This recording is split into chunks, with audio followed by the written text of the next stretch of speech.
As Sally, a 50-year-old homemaker, my life took a new turn when both my grown children ventured out on their own, leaving our nests empty. Embracing this newfound phase, I embarked on a journey of working from home while managing household chores.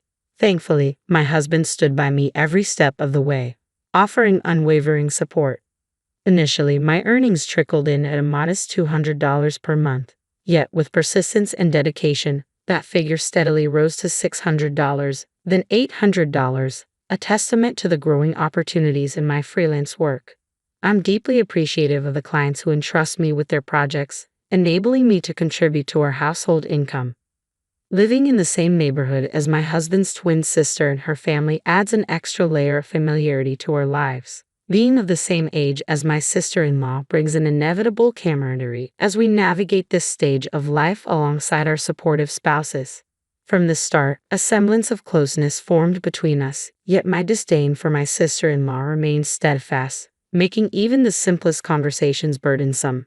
My husband shared in my sentiments, voicing his own aversion towards his sister. It seemed her arrogance was a constant presence, her conceited demeanor and penchant for belittling others proving irksome. Her penchant for flaunting her superiority grated on my nerves incessantly. In her home resided her bedridden son, my nephew Tommy, aged 24. Afflicted by a debilitating illness since childhood, he remained confined to his bed, his movements limited and his life overshadowed by illness. Then came the day when a text message from my sister-in-law arrived, dripping with snide remarks and condescension. Starting today, I'll be soaking up the sun in Hawaii, luxuriating in a fancy hotel for a whole week. Oh, but I suppose he won't be joining me, will he? After all, my dear little brother isn't exactly rolling in dough. You two must be scraping by, right? Perhaps teetering on the edge of divorce? Her words dripped with disdain as she continued. And as for me, well, I'll be turning heads on the beach in my swimsuit, basking in all the attention. Unlike you, with your frumpy figure. No chance you'd dare to put on a swimsuit with that saggy post-childbirth belly of yours. Little did she know, my physique remained slender and taut, a fact that belied my 50 years of age. Unlike her assumptions, I didn't bear the toll of childbirth on my body, but her audacity was beyond belief. Admittedly, my two children had left their mark, my body not quite returning to its pre-pregnancy state. Yet the same could be said for my sister-in-law, whose figure mirrored my own matronly curves. My sister-in-law exudes an unwavering confidence in herself, yet to me, we stand on equal ground. Perhaps if she possessed exceptional beauty and flawless physique, her remarks might hold less sting, but why must I endure such comments from her? Furthermore, I couldn't help but wonder about her plans for Tommy. So, what's the arrangement for Tommy while you're away? Will someone be staying with him or checking in regularly? Ha, no chance. Too much trouble. He'll manage fine at home, won't he? Besides, I've stocked up on drinks and essentials near his bed. That's appalling. How could you even consider such a heartless act? What? I don't need lectures from someone who hasn't faced a fraction of my struggles. My life's been turned upside down because of him. I never should have had a son like him. Fine then, I'll take care of him. I'll go fetch Tommy right away. Do whatever you please. I'll be relieved when he's gone. Just wait, I'll be there soon. With resolve, I made my way to my sister-in-law's home, a mere 5-minute drive away. Tommy, confined to his bed and reliant on a specialized wheelchair, necessitated a vehicle that could accommodate his needs, hence my choice of a station wagon. She's really going to fetch him? Yes, I did it because I pity Tommy. He's seen as nothing but a burden, lounging around with no purpose at his age. Well, you're no different, just a stay-at-home wife, lounging around all day. You two seem made for each other. I work remotely, you know. I'm not just idling away as a housewife. And being a homemaker doesn't equate to laziness, does it? Remote work, huh? That's hardly a real job. My husband and I have full-time careers. You're essentially just a housewife. It's fitting that you spend your life looking after Tommy. Is that so? Come on, Tommy. Okay. Tommy appeared visibly disheartened. It was understandable given the treatment he received from his own mother. Caring for an ill child is undeniably challenging, but it's undeniably cruel to express such sentiments in his presence. If she needed to vent, I wish she'd choose a place away from Tommy. Regardless of his age, witnessing such exchanges would undoubtedly inflict emotional wounds. After some effort, I managed to bring Tommy to our home. Soon after, my husband arrived. Tommy, why are you here? He asked. Uncle David, I'm sorry. The truth is, your sister was planning to leave Tommy behind while she goes on vacation. So, I offered to bring him here. I apologize for not consulting you first. No, it's fine. My sister must have lost her senses. Abandoning him is despicable. Tommy, you're welcome to stay here from now on. We'll take care of you. Uncle David, that's right. You don't need to worry about anything. I've always admired you. Thank you, Aunt Sally. My disdain for my sister-in-law and her husband knows no bounds. They're despicably malicious. However, Tommy has always been an exception. Despite his illness, he radiates empathy and intelligence. Though he hasn't had much opportunity for formal education, his natural brightness shines through. To me, he embodies the essence of a clever child. I was taken aback when I learned that my sister-in-law and her husband had jetted off to Hawaii, leaving their bedridden son behind. The thought of what they would do if something happened to him while they were away gnawed at me. They wouldn't be able to rush back immediately. My husband shared my disbelief. Can you believe it? My sister and her husband are off to Hawaii, leaving Tommy behind, he remarked incredulously. I can't fathom it. While I've never directly cared for him, leaving him without arranging any care services or support, it's unsettling to think about. If we hadn't received that message, Tommy would have been left alone without us even realizing. It's chilling, I agreed. It's truly distressing. I've never had the responsibility of caring for a seriously ill child.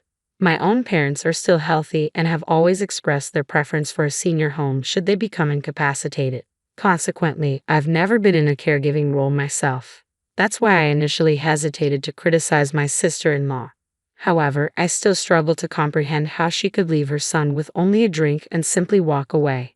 Given the severity of his condition, they could receive welfare support and, if necessary, utilize short-term care facilities for extended travel. Upon their return, my sister-in-law and her family made a special trip to our house, bearing a gift. Here, consider it a memento. It suits you both perfectly. What's this? We gathered these seashells during our time at the beach. Since we have an abundance, we thought we'd share some with you. We have no interest in them. Really? Rejecting my gesture of kindness. Perhaps this piece of driftwood is more to your liking. We don't want any of it. By the way, how is Tommy doing? How is he? Not that I care about such a useless child. That's heartless. How can you speak that way about your own son? What do you know? It's devastating to have given birth to him only to discover he has a serious illness. I want back every penny I've spent raising him. You can only say that because you don't understand the weight of raising a child like him. Oh, really? So, about what you mentioned earlier about leaving him with us. Are you suggesting we adopt him? Do as you wish. Who would willingly adopt a child like him? Are you serious? It's not a joke. I mean it. With that, I shut the door and my sister-in-law and her husband departed. My husband and I made the decision to formally adopt Tommy as our own. And so, Tommy became a cherished member of our family. Despite the initial shock of being abandoned by his biological parents, he gradually found comfort and happiness in our home. Though confined to his bed, he found joy in using his hands to navigate tablets and smartphones while lying down. One day, Tommy seemed particularly content. Hey, guess what? My work is getting published in a literary magazine. Wow, that's fantastic. Which magazine? I have been writing novels as a pastime since I'm bedridden. It's pretty much all I can do. It's a bit of an embarrassing hobby, though. No need to feel embarrassed. Writing is a wonderful hobby. Mind if I take a look? Sure, this is the first one I finished. Intrigued, I settled down to read the short story Tommy had penned. It was beautifully crafted and deeply resonant. This is incredible. I'm speechless at how good it is. Words can't really capture how I feel. I just tried writing on my tablet, and surprisingly, it was well received. So, I went on to write a medium-length story, and this one too. It got published in the magazine. I had no idea you had such talent. I shared it with my husband, an avid reader, who was equally impressed. This is phenomenal. It has a pure literary essence. Yeah, I'm inspired by Fitzgerald and Hemingway. I also admire Dostoevsky and Soseki. Ah, that explains the tone. It evokes a sense of melancholy. The authors you mentioned often explore sorrow and tragedy in their works. Thank you. That's what I strive for. And so, Tommy's novel was slated for publication in hardcover. Opting for a pseudonym, he chose to go by the name Scott Weil as the author. The inspiration behind the name was derived from F. Scott Fitzgerald and Herman Hesse's Beneath the Wheel, with Scott representing Fitzgerald and Weil from Hesse's work. Before long, the book by author Scott Weil became a sensation, flying off the shelves of bookstores at a remarkable pace. Witnessing his books garnering a dedicated section in the local bookstore filled me with immense joy. Then came the astonishing news. Tommy won the Pulitzer Prize. I've won the Pulitzer Prize. That's incredible. Your hard work has truly paid off. Tommy's remarkable talent has been acknowledged by the world. It's a moment of pure joy. Yes, even for someone like me, confined to a bed, recognition as a writer is possible. It's a reminder to never give up on one's dreams. I could certainly learn a thing or two from you. A press conference was organized, though we weren't invited. Tommy couldn't take the stage. His condition required him to remain seated in a specialized wheelchair with his upper body securely strapped. I wheeled him into the venue, noticing his tense demeanor and nervous expression. Eventually, the press conference commenced. I, Scott Weil, am an author confined to my bed. Since childhood, I've battled a severe illness, spending the majority of my days in bedridden solitude. However, amidst the confines of my room, books became my solace. It was then that I resolved to become an author myself, aspiring to offer inspiration to others.